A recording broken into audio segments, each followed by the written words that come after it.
Deep in the heart of the English countryside, nestled along the tranquil banks of the River Severn, lies a place frozen in time, a testament to what happens when centuries of spiritual devotion clash with the needs of an absolute monarch, Buildwas Abbey. The valley of the Severn is littered with the remains of religious institutions. Fertile land was much prized by the church, and the ecclesiastical aristocracy vied to build bigger and better than rival orders. Buildwas Abbey was founded in 1135 by Roger de Clinton, the Bishop of Coventry and Lichfield.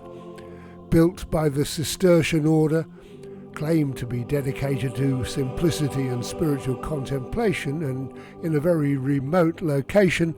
In fact, it took over a century to build and stood eventually as a magnificent example of Romanesque architecture.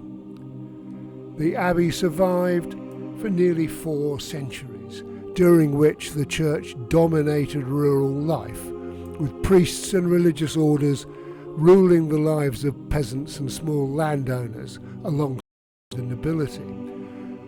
The monks tended to the needs of the local community, offering some education and charitable works, but with the senior religious figures sometimes as harsh and dissolute as their counterparts amongst the landed gentry.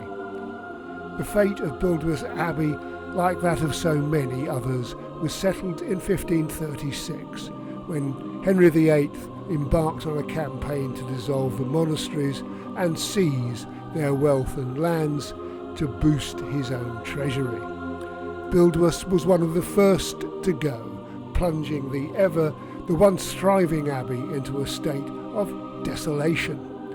The abbey's wealth and treasures were stripped away, leaving behind a haunting shell of what once stood. Although the best buildings, often the abbot's house in this case, were sold off, of course, to local landowners to raise some more money for the crown. The magnificent architecture was left to crumble and fade into history.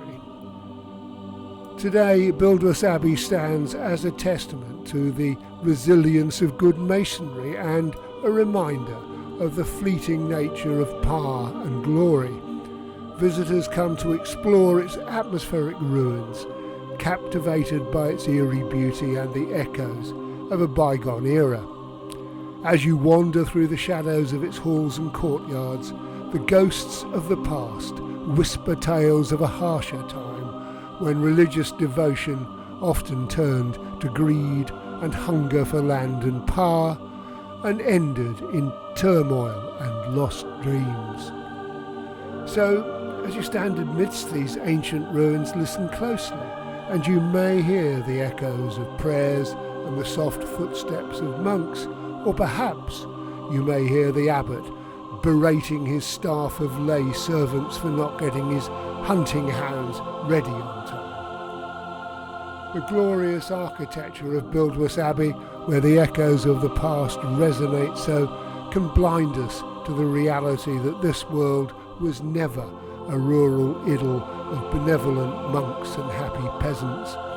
It was a deeply stratified society, and only those at the top lived in comfort, able to contemplate the rolling hills and flowing waters of the River Severn.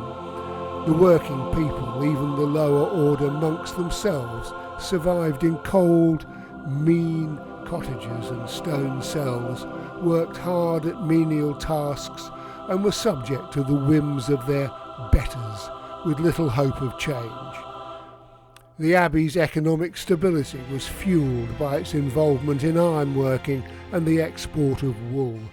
The monks utilised the river to transport goods, establishing thriving commercial enterprises. This was as much a business as an abbey.